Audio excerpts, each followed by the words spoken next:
India में आजकल comedy बहुत हो रही है। कॉमेडियंस कॉमेडी कर रहे हैं, पॉलिटिशियंस डार्क कॉमेडी कर रहे हैं, और बहुत सारे न्यूज़ एंकर्स और यूट्यूब पे बैठने वाले बहुत सारे लोग मेरे जैसे ये ultra deep dark dive comedy कर रहे हैं।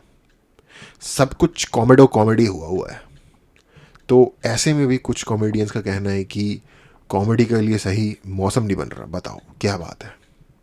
ऐसे ही एक डार्क कॉमेडी का विश्लेषण एक और यूट्यूबर ने किया है मेरे जैसे तो नहीं, मेरे से तो बहुत बढ़िया है। उनका विश्लेषण देखते हैं। एक गरीब बच्चा है मेरे पास, ठीक है, तो मैंने उसको ऐसे ही ना आउट ऑफ ऐसे 2,000 रुपए का नोट दे दिया कि जब मजे कर जाके, ठीक है, ऐसे का एक दिन आता है कभी साल में, मैंने 2,000 रुपए का नोट दे दिया। जैसे मैंने उसको 2,000 रुपए का नोट दिया ना, उसके 10-15 दोस्त बच्चे आए, भागे, उसको हाथ पकड़ा, उसका खींच रहे, उससे पैसे धक्का मार रहे, वहां लड़ाई हो गई। वहां पे एक बच्चा प्लेटफॉर्म से नीचे गिर गया, पटरियों पे एक ट्रेन आके उसको कुचल के चली गई।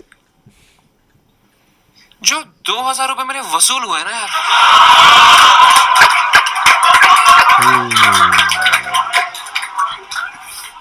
डार्क कॉमेडी हर किसी के बस की बात नहीं होती, खासकर कॉमेडी के इस जॉनर में जहां बस गंभीर, प्रतिबंधित और संवेदनशील मामलों पर हंसी मजाक किया जाता है। ये जितना मुश्किल परफॉर्म करना है, उतना ही मुश्किल लोगों के लिए इसे पचा पाना भी है। और इसी वजह से कई सारे लोगों को इसको सुन के यार इस बंदे की शक्ल क्यों दिखाए थे यार? पर मुझे इसकी शक्ल देख के ऐसी आ जाती है।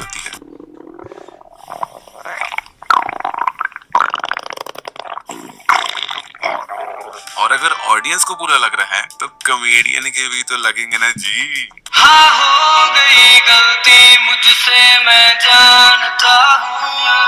India is not ready for Samay Raina, bro didn't even hesitate. Comment करने वाले अंडर डेवलप्ड टीनेजर्स को ये पता होना चाहिए कि डार्क कॉमेडी का पर्पस बस बेझिझक बातें करना नहीं है, ताकि उन्हें भी तो पता चले कि डार्क कॉमेडी का सिलेबस कितना बड़ा है और वो कौन से चैप्टर की हेडिंग पढ़ रहे हैं अभी। डार्क ह्यूमर या फिर ब्लैक ह्यूमर को लेकर इंडिया का इतिहास काफी जोरदार रहा है। हम इंडियंस, हिंदूज ने स्पेशली पहली बार डार्क कॉमेडी विटनेस की थी महाभारत के सीन में। पानी कहाँ है? दासी भी हमसे खिलवाड़ करती है।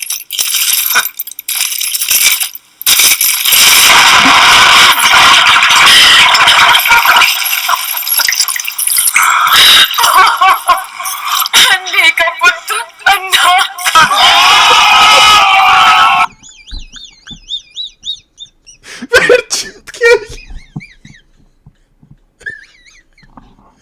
ओ भाई, बहुत से बेहतरीन कॉमेडियंस ने इस क्षेत्र में ओ भाई, मैं वैसे पहले से भी कोई अलाउड नहीं हूँ, लेकिन इसके बाद जरूर कैंसिल हो जाएगा। पर इंटरनेशनली अरिस्टोफेनीज को वन ऑफ द अर्लीस्ट बहुत डार्क खतरनाक, ह्यूमरिस्ट माना बहुत जाता है। अब खतरनाक इस बंदे भाई। की होशियारी देखो। उस समय माहौल कुछ ऐसा था कि आप खुलेआम स्ट्रेट फेस के साथ सरकार का विरोध तो कर नहीं सकते थे।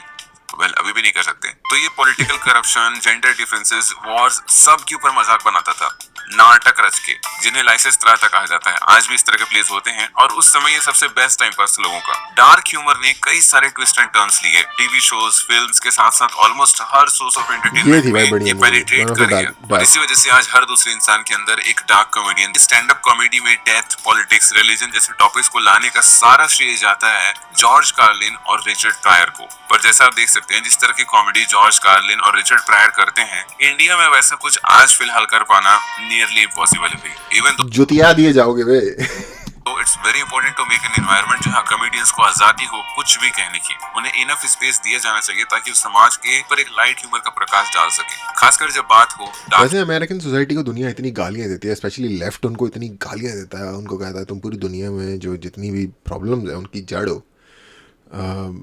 और eight the end of the day सीखते भी उनसे ही हैं, उनको ही नकल करते हैं, उनको ही देखते हैं, उनके जैसे ही बनने की कोशिश भी करते हैं हर चीज़ में।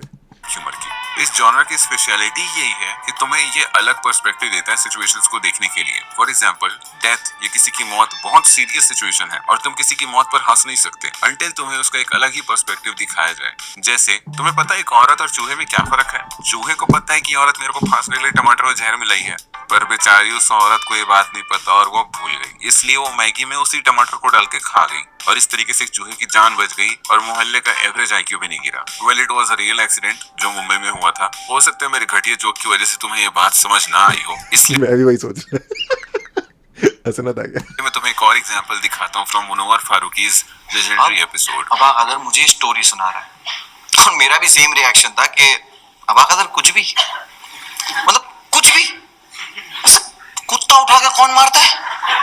तो अबा कदर को लगा मैं यकीन नहीं कर रहा।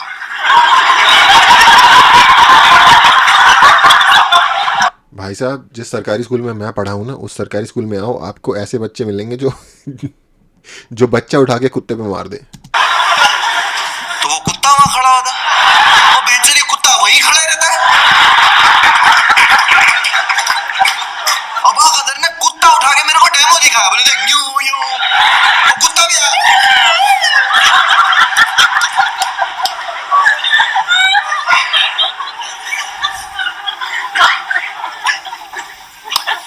Animal brutality.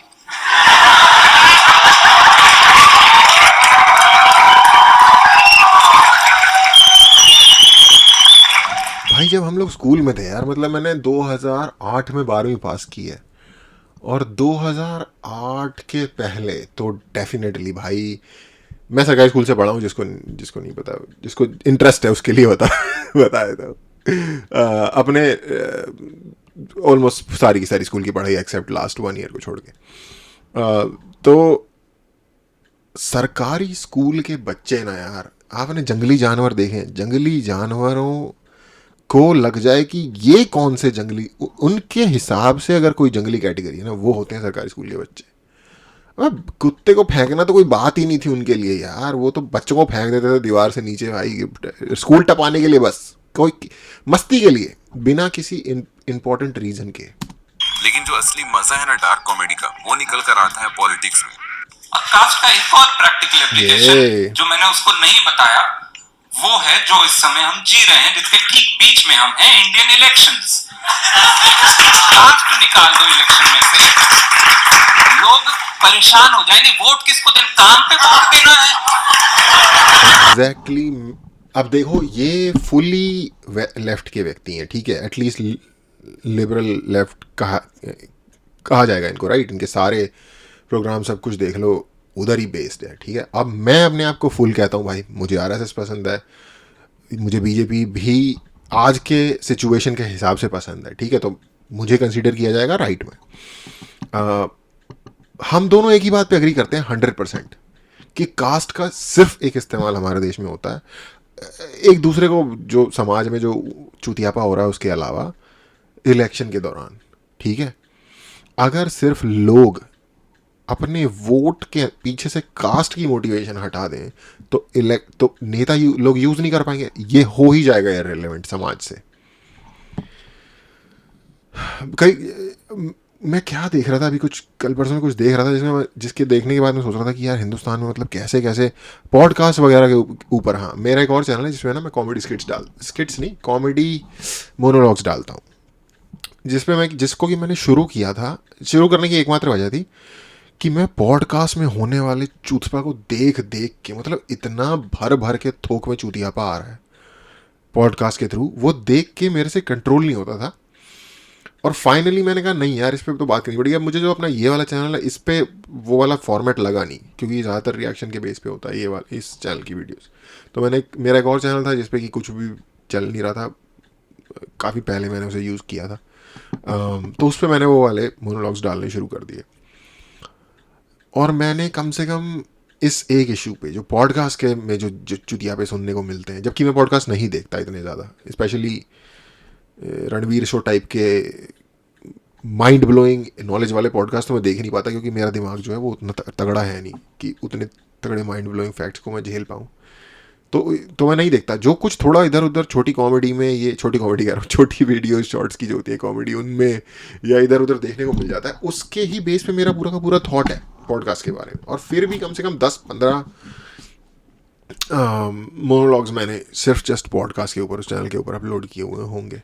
इतना ज़्यादा मवाद देखने को मिलता है पॉडकास्ट से। तो मैंने रिसेंटली एक वीडियो देखी थी पॉडकास्ट के ऊपर कि किस किस तरीके के चूतिए पॉडकास्ट हमारी कंट्री में निकल के आते हैं। और मैं ये सोच रहा था कि यार हमारे जहाँ सीरियल बनते हैं, जो आज से 10-15 साल पहले जो ये बालाजी के सीरियल बनते थे, सास बहू वाले, यार क्या उल्टियाँ मार के बंदा मर जाए खून की उन 4-5 सीरियल देख के, अगर दिन में उसको देखने पड़ जाए। तो एक अगर समझदार सोचने वाला व्यक्ति है, ठीक है, उसके बाद हमारे यहाँ जो ऑनलाइन कंटेंट है वो भी ये उल्लू वॉल्ट वाला जी इस टाइप का आया, पॉडकास्ट में आए वहाँ भी यही चूतियापा हो रहा है, कॉमेडी में यही चूतियापा, ऐसे ऐसे लोग 6000 रशियन वाले जोक बना रहे हैं।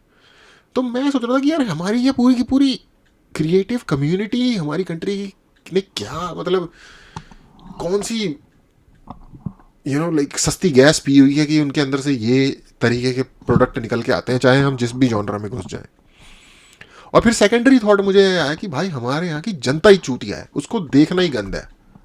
ऐसी बात नहीं है कि अच्छा कंटेंट हमारी कंट्री में नहीं बनता है, अच्छे कॉमेडियंस नहीं है, 2-4 अच्छे कॉमेडियंस को छोड़ के बाकी सारे बंदे बेचारे नहीं इतना टिक पाते। सबसे घटिया यूट्यूबर, आई थिंक लोगों को यार वैलिडेशन चाहिए होता है अपने बारे में कि देखो ये कितना चूतिया है, तो यानी कि हम कितने बेहतर हैं, इसलिए लोग इस तरीके का क्रिंज शॉक कंटेंट देखना पसंद करते हैं। और शायद हमारे यहाँ ये चीज़ कुछ ज़्यादा ही पॉपुलर है। बिकॉज तुम अगर बैठकर गहन अध्ययन करोगे समझ आएगा कि पॉलिटिकल मैटर्स में कुछ खास सीरियस होने लायक हाथ पांव होता नहीं है, ना ही उनके फाउंडेशंस लॉजिकली होते हैं। इसलिए सीरियस और सेंटिमेंटल बातों का मोटर घुसेड़ घुसेड़ के उसे एक टेंजिबल रीजन बना दिया जाता है, जिसकी रीजनिंग के जाल में फंस के लोग मरने कटने तक को तैयार हो जाते हैं। एक बुड्ढा मेनलैंड चाइना के बाहर बोर्ड पकड़ के खड़ा है, boycott China, they are our enemy. क्या मतलब खाना चाइनीज है, कंपनी इंडियन है। खाना भी चाइनीज नहीं है दोस्त। क्या बात कर रहा है? फिर चाइनीज कंपनी कौन सा है फिर? चाइनीज कंपनी पेटीएम है, जिसका last year board Modi ji लेके खड़े थे। बैठ जाओ। But at the end it has to serve a purpose, और इतनी बड़ी अगर इसकी हिस्ट्री है तो ये जरूरी रहा होगा, और वो जरूरत हमें सबसे बढ़िया तरीके से दिखाई देती है सोशल इश्यूज में। I come from an India where we worship women during the day and gang rape them at night. I come from an India where we claim to be divided over Bollywood on Twitter and yet are united by Bollywood in the darkness of the theatre. I come from an India where we scoff at sexuality and yet fuck till we reach 1 billion people. This set of Veer Das received a mixed reaction from people. Okay, पहले इससे पहले ये भाई बताया कि इसका क्या होता है, मुझे ये एक्सट्रीम क्रिंज लगता है। ये करके आप किसी का ही भला नहीं कर रहे, इनफैक्ट बुरा बहुत सारा कर रहे हो। उनको जाके ये रो उनके आगे कि तुमको पता है किस सोसाइटी में क्या प्रॉब्लम चल रही है। मैंने अपनी आधी ज़िंदगी गुजार दी यार इंडिया के बाहर, स्पेशली वेस्ट में, ठीक है। तुम सोच नहीं सकते वैसे वैसे चूतिया पे इन कंट्रीज़ में होते हैं। अबे एक लड़की ने दूसरी लड़की की गाड़ी ओवरटेक कर दी, दूसरी लड़की बाहर निकल के आई, पीछे वाली लड़की की गाड़ी की टट्टी के बोनट के ऊपर टट्टी कर दी उसने। ऐसा देखा इंडिया में होते हुए कभी? तो भाई अपने चुदापे के ऊपर मत रहो बाहर वालों के सामने जाके, उससे फ़ायदा कुछ नहीं होगा, तुम्हें घंटे का कुछ नहीं पता कॉन्टेक्स्ट नॉलेज का, ठीक है। मुझे वो लोग भी एक नंबर के ठस लगते हैं जो कि इस बात पे रोते हैं कि इंडिया की गरीबी क्यों दिखा रहे हो, इंडिया की अमीरी क्यों नहीं दिखा रहे, क्योंकि इंडिया की जो अमीरी है वो उनके लिए बिलो एवरेज सिचुएशन है। इंडिया का जो सबसे डेवलप्ड पार्ट भी होगा ना, गुड़गांव या पुणे या जो भी आपका एरिया है, ठीक है, वो वहाँ एक एवरीडे नॉर्मल हर सिटी में डाउनटाउन उससे बेहतर दिखता है वहाँ पे, ठीक है। सफाई बहुत ज़्यादा होती है वहाँ पे, उससे उन्हें कोई फ़र्क नहीं पड़ता उस चीज़ से। ना हमारे इन चूतियापों को उनके आगे रोने से, क्योंकि ये तुम रो रहे हो यार, तुम रंडी रोना कर रहे हो एक फॉरेन ऑडियंस के आगे for clout. I don't know what you are doing it for, but very likely you are doing it for clout. Vir Das चूतिया है वीरदास ये करने के लिए, लिटरली, इसके अलावा कोई वर्ड नहीं है। इतनी क्रिंज बात है। उसने वो कपड़े भी जो पहने हुए ना वो भी इतनी क्रिंज नहीं है जो वो बातें कर रहा है। Anyway it's very stupid. कुछ लोगों ने दोनों हाथ से ताली बजाई तो कुछ ने एक हाथ से ताली बजाने की धमकी दी, but I certainly feel Vir Das ने सच बोलना प्रेफर किया, जो कि जरूरी है। बट सच यार, अबे सच तो ये भी होता है ना, जो रणवीर ने जोक मारा था जिसके ऊपर उसकी बच गई इतनी ज्यादा, वो बात बोलता है जाके कोई अपने माँ बाप को? सच तो भाई बहुत सारी चीजें होती हैं फिर। ऑब्वियसली जैसा मैंने पहले कहा, ये जरूरी नहीं है कि ये हर किसी के पल्ले पड़े। बहुत से लोग ऑफेंड होकर अपना कर्तव्य निभाते आ रहे हैं और निभाएंगे, because at the end it is a humour and humour is subjective. उसी तरीके से बट वो ह्यूमर भी नहीं है यार। चलो ठीक है, ये शायद कुछ और इन गाने को शॉर्ट लेना हिंदू गॉड्स के थ्रू फनी लगा होगा, और उसने जल्दी रियलाइज कर लिया कि जनता ताली पीटने से ज्यादा उसको पीटने में इंटरेस्टेड है, जो कि हमें बताता है कि there has to be a line, ताकि कॉमेडियंस को अंदाजा हो कि कहां वो मजाक उड़ा रहे हैं और कहां वो मजाक बना रहे हैं। भले ही एक आजाद और विकसित समाज की जरूरत है डार्क कॉमेडी, पर एक कॉमेडी को खुला छुट्टा नहीं छोड़ा जा सकता। इसलिए लाइन ड्रॉ करना जरूरी है, और ये काम है आपका। यानी कि ऑडियंस का, अल्टीमेटली समाज का। तुम जितना रूम दोगे सामने वाले को पानी फैलाने का, वो उतना ही जमीन गीला करता जाएगा और उतने ही पेड़ उगेंगे। वो फैमिली गाय का गरीब सीन था या बच्चा है किसका सीन था लास्ट वाला? आई थिंक ये फैमिली गाय का ही सीन है। टुट्टा नहीं छोड़ा जा सकता, इसलिए लाइन ड्रॉ करना जरूरी है और ये काम है आपका, यानी कि ऑडियंस का। फैमिली गाय ठीक है। मैन टू बी ऑनेस्ट यार, इसमें ये भी नहीं है कि समाज का कोई, जिस कॉमेडियन को लोग देखना नहीं पसंद करते वो नहीं चलता, जिसे देखना पसंद करते हैं वो चल जाता है। इसमें सिर्फ एक चीज़ मुझे थोड़ी सी अजीब ये लगती है कि यार कुछ, जैसे वीरदास वाला तुमने एग्जांपल दिया है, इस भाई ने एग्जांपल दिया कि वो सच बोल रहा था। अमेरिका में 500 आम लोग बैठे हुए हैं, ठीक है, जो तुम्हारा कॉमेडी देखने है। कॉमेडी करो, मुझे कोई दिक्कत नहीं है वहाँ जाके। तुम जब ये बताने लगते हो कि मैं उस इंडिया से आया हूँ जहाँ ये होता है, मैं उस इंडिया से आया हूँ जहाँ ये होता है, वो होता है, वो होता है, ठीक है। एक तो वहाँ का मीडिया जो है ना वो बहुत ही सिलेक्टिव बायस का शिकार है। वो सिर्फ आपकी क्राइम्स और आपकी जो, ऑफ कोर्स वो वैसी चीज़ें दिखाता है जो शॉक कर दे उनकी ऑडियंस को, ताकि उनकी ऑडियंस उनका न्यूज़ चैनल देखे, और वो ज़्यादातर बुरी चीज़ें होती हैं।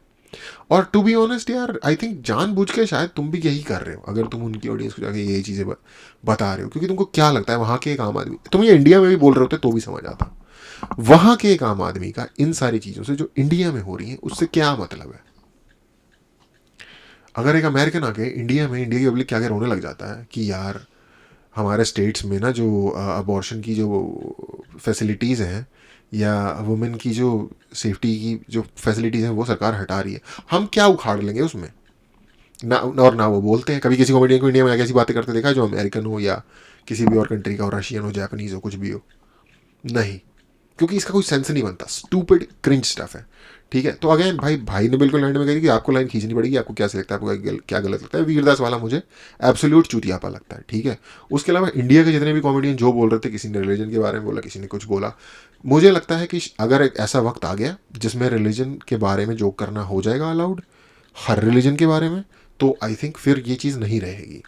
इसका मेन, फॉर मुनव्वर फारूकी की भी अगर बात की जाए तो मेन उद्देश्य या मेन रीज़न ये नहीं है कि, उद्देश्य तो सही वर्ड नहीं है, मेन रीज़न ये नहीं है कि उसके खिलाफ इतना ज़्यादा ज़ोरदार विरोध हुआ क्योंकि वो रिलीजन का विरोध कर रहा था। ज़्यादातर लोग ना जब देखते हैं कि हमारे साथ पार्शियल बिहेवियर हो रहा है, चाहे जैसा भी बिहेवियर हो रहा हो, वो तब भड़कते हैं, और ये है मेन प्रॉब्लम मुनव्वर वाले इशू का। और अगेन आई डोंट थिंक कि इंडिया में जो कॉमेडी कर रहे हैं लोग उनकी इतनी बड़ी प्रॉब्लम है किसी को भी कोई। मुझे लगता है कि अब जैसे उसका सीन है, कामरा ने वो एक नाथ शिंदे के ऊपर जोक मार दिया था, ठीक है।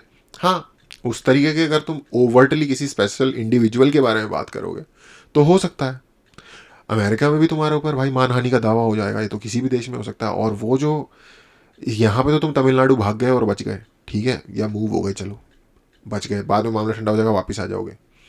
जो लॉ फेयर होता है ना यूएसए में, उसमें तो भाई जेब से रोकड़ा खर्च होता है, ठीक है। तो और वो इंडिया में भी हो जाता है। तो भाई चीज़ें हैं, बट उनके कॉन्सिक्वेंसेस भी हैं। और मेरा पर्सनल ओपिनियन अगर eight the end of the day अगर मुझे देना हो तो वो यही होगा कि भाई हर किसी को हर चीज़ बोलने का अधिकार होना चाहिए, जहाँ तक वो एक डिसेंसी की लिमिट क्रॉस नहीं कर रहे। और डिसेंसी की लिमिट एक बहुत ही वेग लाइन है, मुझे पता है, बट हम सबको कहीं ना कहीं अपने अंदर एक रडार होता है, हमें पता होता है कि कहाँ यार अब कोई किसी की फैमिली को गालियाँ देने लग जाए, या वो आई डोंट थिंक, या किसी पे अनसब्सटेंशिएटेड आरोप लगाने लग जाए, तो वो भी आई थिंक गलत होगा। ये कुछ छोटी छोटी बातें। इसके अलावा टू बी ऑनेस्ट, अगर कोई क्राइम प्रूव नहीं हो रहा कि भाई किसी तरीके का भड़काव कर रहा है, किसी सोसाइटी में दरार डाल रहा है बंदा, अलाउड होना चाहिए कॉमेडी।